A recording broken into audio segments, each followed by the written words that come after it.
Hey guys, happy Friday. This week it's just me again, okay? No flashy PowerPoints, but I've got another important message. And it kind of follows on from last week. I had a couple of people talking to me about some scenarios where, they had taken advice from people that was wrong. And I was like, you know what? This message needs to be shared because there's a point to the message that's really important, something that you need to know.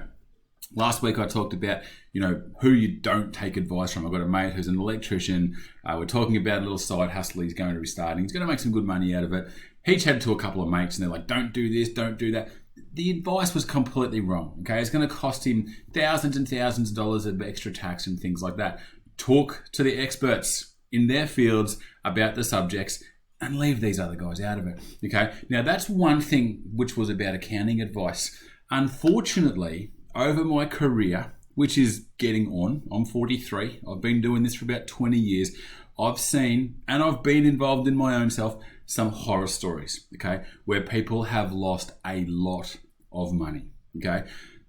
And I'm talking in some cases millions of dollars, per the individual. Lots and lots of tens of thousands, lots and lots of hundreds of thousands. Too many to tell you the stories about, but just know that there are a lot. Now, a little side topic, because I've been thinking about this. Next week, I'm going to talk about the impact of taking a hit. All right. Let's say if you're just cruising along, making good habits, making good choices, good decisions, habits, automation, discipline, consistency, and patience for 10 years, and you build up a great portfolio, and then you go and get greedy and you get on the next big thing and you blow it up. Okay. What's the impact of that? And that's kind of what I'm talking about today, but I'm going to actually show you the financial impact of that next week. But today, I'm talking about what happens if you are encouraged, persuaded, advised, whatever the word is, into a financial investment, okay, that's not advised by somebody like myself who is a financial advisor, and if it goes bad for you. All right, let's start first in the good of this scenario. Let's say an advisor advises you into an investment.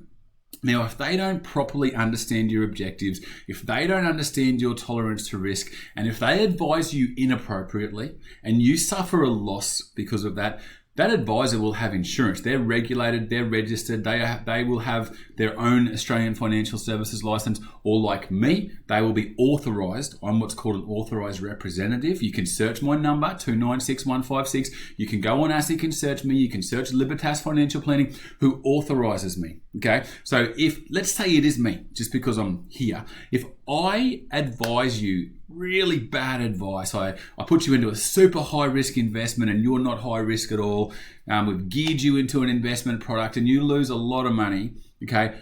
Poor advice by the advisor, I'm insured, so you can sue me and my insurance will pay you out. I assume. It's never actually happened to me, touch wood, but I understand that's the way it is, okay? What happens if you go to a wealth coach who's not an advisor or a registered advisor, or you go online, and some YouTube person or some one on Instagram or something like that, or, an investment in an unregulated product and it blows up? You've got nothing, okay? And I've seen it, like, if all of the people who I know who blew up their money in unregistered investments that I've heard about their own story, during their time with me or after they've come to me, whatever it is, I'm talking millions and millions. We're probably talking above $10 million, okay? It happens all the time. So last week we talked about making sure you take advice from the appropriate people. This week I'm saying if you're going to be talking to somebody about your wealth, okay, investments, things like that, you don't need to take silly risks. You just got to do the little things right for a long time. And I'm going to show you next week the impact of bad choices, which blows up your situation, okay? You do not want it to happen. You do not need it to happen. You don't need to take the risk, all right? So, wrapping that up. If you get advice from an advisor and it's bad advice and it causes you financial harm, you will have recourse against that advisor to be able to compensate you for your loss. If you've gone to somebody else who's a guru and you've seen them on stage or you've seen them online or whatever it is, and you've been compelled to make an investment in whatever their product was, and if you lose and they don't have any insurance and they don't have any registration, bye-bye money, okay? Doesn't need to happen. Stay tuned next week and have a look at the impact of it. I'm going to give you 2 examples as to the downside of that loss over the long term. We're talking hundreds and hundreds of thousands of dollars, more so than what you lost. Okay, guys. Question. So far, last year, interest rates rose 8 times, okay? We started at 0.1, we ended up at 3.1, okay? We had 4 rises of 0.5%, we had 4 rises of 0.25%, okay? Interest rate decision, RBA meets again on Tuesday next week, 3rd, 4th, 5th, 6th, 7th, Tuesday the 7th, all right? Second Tuesday of each month. My question is, are they going to raise interest rates? Or actually, no, that's not my question. What do you think they're going to do? Will they raise interest rates or not? Okay, tell me what you think. For the record, I actually hope they don't, and I'll tell you why.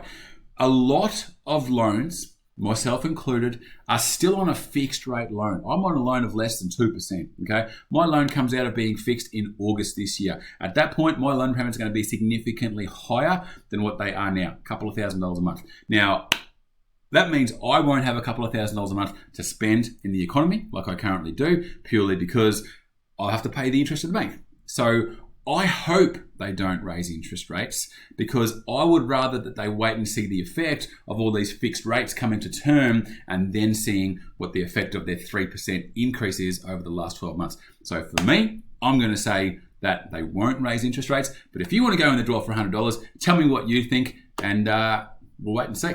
All right, guys, done, and done. Happy Friday. Talk soon. Oh, hey, I've got a joke. You ready? What's the difference between Dubai and Abu Dhabi? The people of Dubai do not like the Flintstones, and the people of Abu Dhabi do. All right, guys. Happy Friday. Talk soon. Bye.